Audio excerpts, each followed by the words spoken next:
Film की कहानी एक जमी हुई बर्फ से ढकी धरती पर खुलती है, जहां रूसी सैनिक कुछ बेहद खतरनाक कैदियों को एक हाई सिक्योरिटी जेल की तरफ ले जा रहे होते हैं। उन्हीं कैदियों की लाइन में एक आदमी बिल्कुल शांत बैठा होता है। देखने में वह आम लगता है, लेकिन आगे चलकर यही इंसान दुनिया का सबसे खौफनाक शिकारी बनता है। उसका नाम होता है क्रेवन। क्रेवन जेल में पहली रात बिना किसी परेशानी के काट लेता है, जैसे उसे किसी चीज का डर ही ना हो। अगली सुबह कुछ कैदी उसे कमजोर समझकर उकसाने लगते हैं। उन्हें लगता है कि क्रेवन भी बाकी कैदियों जैसा ही है, लेकिन कुछ ही पलों में हालात पलट जाते हैं। क्रेवन अकेले दम पर उन सबको इतनी बेरहमी से मारता है कि पूरी जेल में अफरा तफरी मच जाती है। शोर बढ़ता देख गार्ड्स उसे पकड़कर सीधे सार्जेंट के पास ले जाते हैं। सार्जेंट सख्त लहजे में पूछता है कि वह कौन है और पहले क्या करता था। क्रेवन ठंडे और बेपरवाह अंदाज में जवाब देता है कि वह एक हंटर है और उसका शिकार इंसान होते हैं। इतना सुनते ही वह अचानक हमला कर देता है। वह सार्जेंट को उठाकर जमीन पर पटक देता है, उसकी गर्दन पर चाकू रखता है और उसे मरने के लिए छोड़कर वहां से निकल जाता है। इसके बाद क्रेवन पूरी जेल की सुरक्षा को छकमा देते हुए फरार हो जाता है। भागते वक्त उसके मूवमेंट देखकर साफ लगता है कि वह आम इंसान नहीं है। वह असाधारण ऊंची छलांग लगाता है, जानवरों जैसी रफ्तार से दौड़ता है और दीवारों पर ऐसे चढ़ता है जैसे यह उसके लिए बिल्कुल सामान्य बात हो। कुछ ही मिनटों में वह किसी के हाथ आए बिना गायब हो जाता है। भागते भागते क्रेवन एक खतरनाक बर्फीले तूफान में फंस जाता है। तभी उसके सामने एक भेड़िया आ खड़ा होता है, जो उसे आसानी से मार सकता था, लेकिन क्रेवन उसकी आंखों में सीधा देखता है। अजीब तरह से भेड़िया बिना हमला किए पीछे हट जाता है। थोड़ी देर बाद क्रेवन अपने प्राइवेट जेट में बैठा दिखाई देता है, जहां वह किसी को जानकारी देता है कि मिशन पूरा हो चुका है और सार्जेंट मर चुका है। यहीं से साफ हो जाता है कि क्रेवन कोई बेबस कैदी नहीं था, बल्कि वह जानबूझकर इस जेल में आया था। इसके बाद कहानी अतीत में चली जाती है। हमें क्रेवन और उसके भाई की पुरानी जिंदगी देखने को मिलती है। एक दिन उनके पिता निकोलाई अचानक दोनों को मिलने बुलाते हैं। थोड़ी ही देर में भाइयों को पता चलता है कि उनकी मां ने आत्महत्या कर ली है। यह खबर उन्हें अंदर से तोड़ देती है। वे सोचते हैं कि अब वे अपनी मां के अंतिम संस्कार में शामिल होंगे, लेकिन निकोलाई का दिल पत्थर से भी सख्त होता है। वह दोनों बेटों को जंगल में हंटिंग के लिए ले जाता है। जब दोनों इस फैसले पर सवाल उठाते हैं, तो निकोलाई कहता है कि फ्यूनरल सिर्फ उन्हीं का होता है जिनकी मौत हादसे में हुई हो, आत्महत्या करने वालों का नहीं। असल में निकोलाई एक खतरनाक गैंगस्टर और ड्रग डीलर होता है, जो चाहता है कि उसके बेटे भी उतने ही निर्दयी और ताकतवर बने। वह उन्हें हंटिंग सिखाना चाहता है ताकि वे दुनिया के सबसे खतरनाक शिकारी बन सकें। जानवरों को मारकर उनकी खाल और सींग स्मगल करना उसका कारोबार होता है, लेकिन क्रेवन और उसका भाई इस सोच से बिल्कुल सहमत नहीं होते। मजबूरी में दोनों पिता की बात मानकर हंटिंग पर निकलते हैं। तभी जंगल में वही शेर उनके सामने आ जाता है जिसे मारने वे आए होते हैं। क्रेवन के चेहरे पर डर का नामो निशान नहीं होता। वह बंदूक उठाकर सीधे शेर की आंखों में देखता है।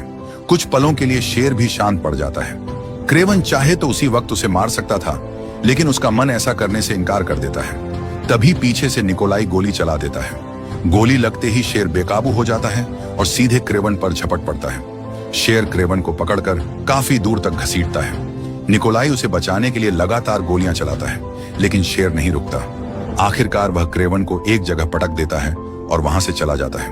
उसी समय जंगल में आई एक रहस्यमयी लड़की क्रेवन को गंभीर हालत में देख लेती है। वह उसके मुंह में किसी खास सीरम की कुछ बूंदें डाल देती है। कुछ ही पलों में क्रेवन के शरीर में अजीब बदलाव शुरू हो जाते हैं। उसकी ताकत तेजी से बढ़ने लगती है और उसके जख्म खुद ब खुद भरने लगते हैं। थोड़ी देर बाद रेस्क्यू टीम वहां पहुंचती है और क्रेवन को अस्पताल ले जाती है। जाते वक्त वह लड़की चुपचाप क्रेवन के हाथ में एक छोटा सा कार्ड रख देती है।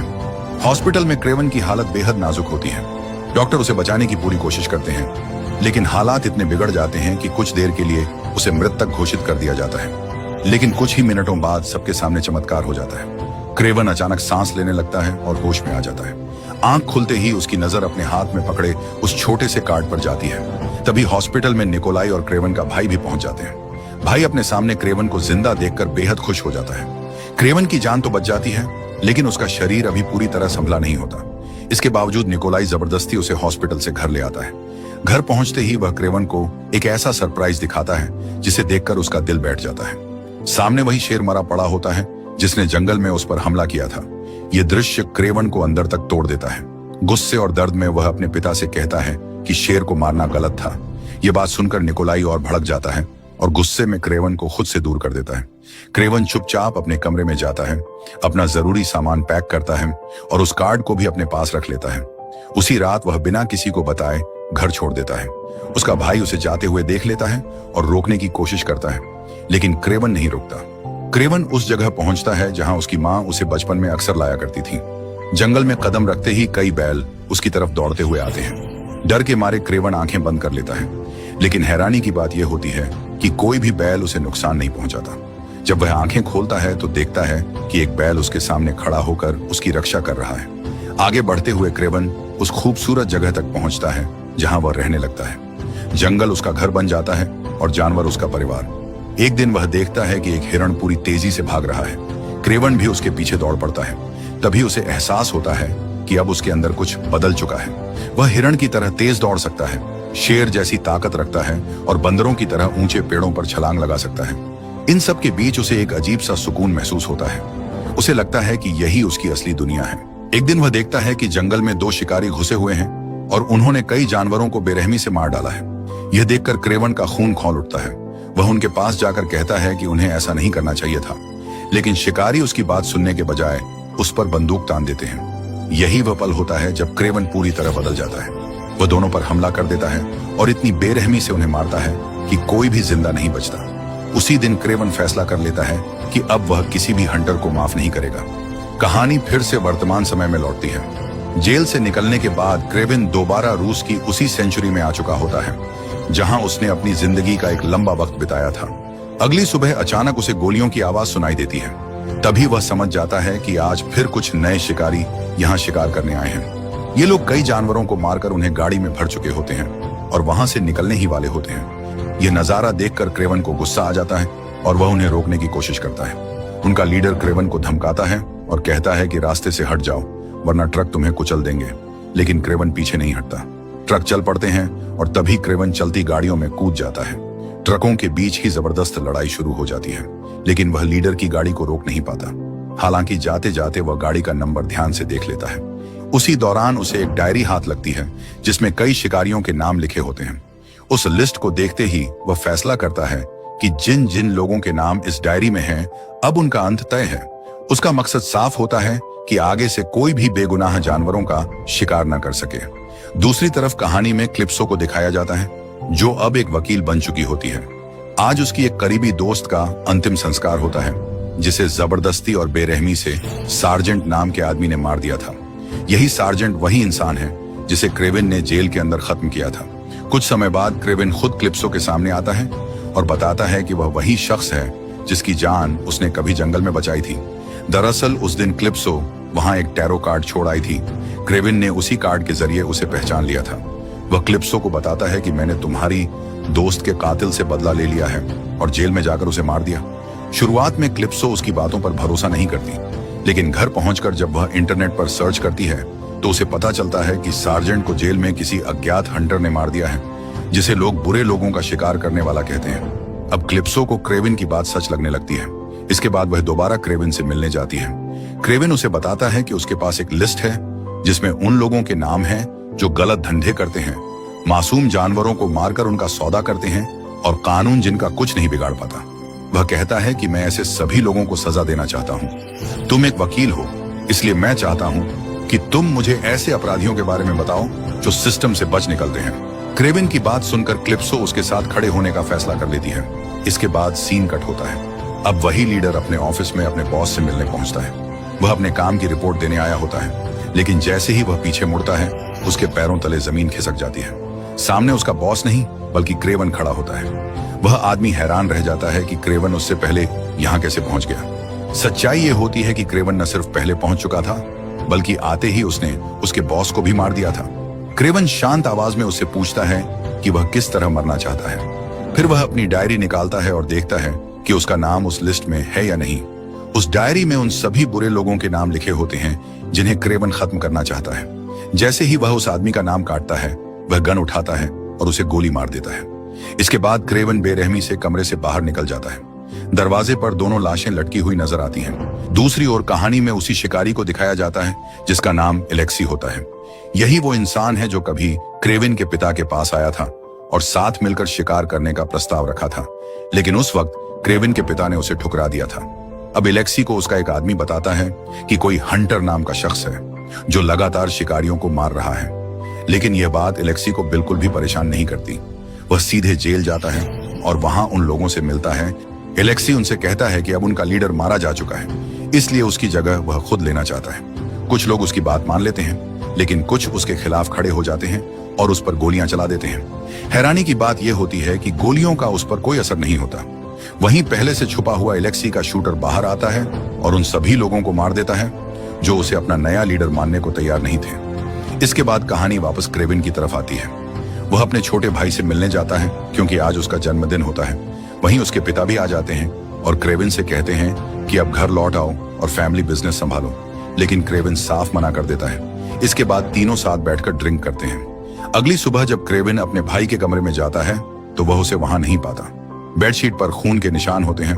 असल में कुछ लोग उसके भाई को किडनैप करके ले जा चुके होते हैं। क्रेविन उनका पीछा करता है, लेकिन तब तक वे लोग उसके भाई को हेलीकॉप्टर में बैठाकर उड़ान भर लेते हैं। क्रेविन उन्हें रोकने की कोशिश करता है, मगर नाकाम रहता है। जल्द ही उसे पता चलता है कि किडनैपर्स में एक टर्किश आदमी भी शामिल है जो अब $20 मिलियन की फिरौती मांग रहा है। क्रेविन अपने पिता के पास जाकर पैसे मांगता है, लेकिन उसके पिता साफ इनकार कर देते हैं। उनका कहना होता है कि वे किसी के सामने झुकना नहीं चाहते। इसके बाद क्रेविन क्लिप्सो के पास जाता है क्योंकि उसे उस टर्किश आदमी तक पहुंचना होता है।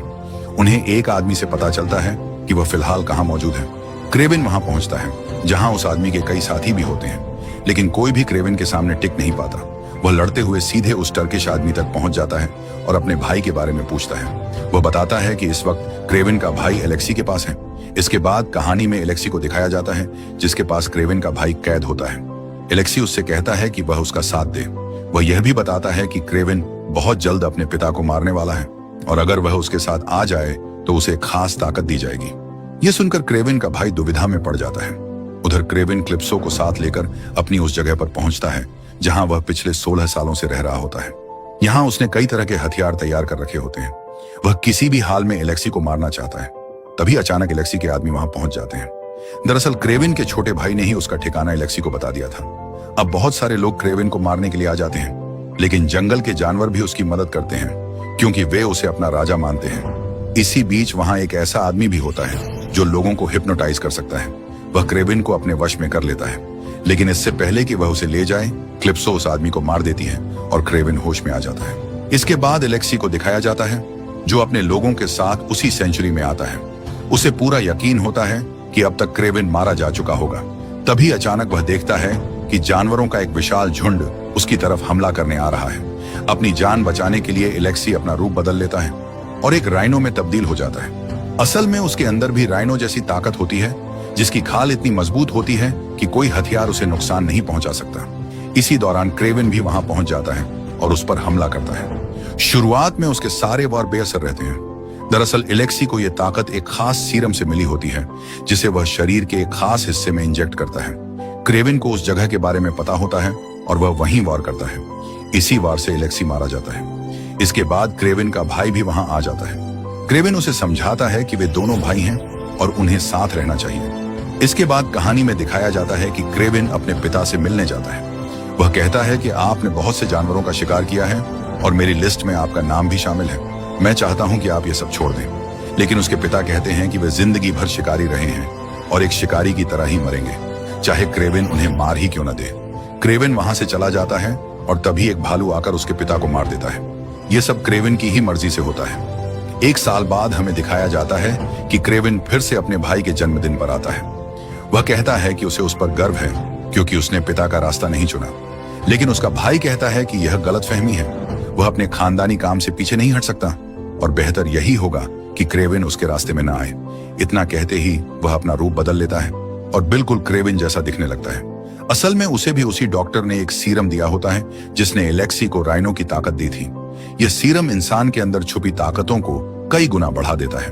क्योंकि क्रेविन का भाई दिमित्री पहले से ही दूसरों की आवाज निकाल सकता था, इसलिए सीरम के असर से उसके अंदर शेप शिफ्टिंग की पावर आ जाती है। अब वह किसी के भी रूप में बदल सकता है। इस तरह क्रेविन के सामने एक नया दुश्मन खड़ा हो जाता है जो कोई और नहीं बल्कि उसका अपना भाई होता है। यह सीरम इंसान के भीतर मौजूद असली ताकत को बाहर ले आता है। जैसे एलेक्सी के अंदर राइनो की शक्ति आई थी, वैसे ही दिमित्री के अंदर शेप शिफ्टिंग की ताकत जाग जाती है। इसी के साथ इस फिल्म की पूरी कहानी खत्म होती है।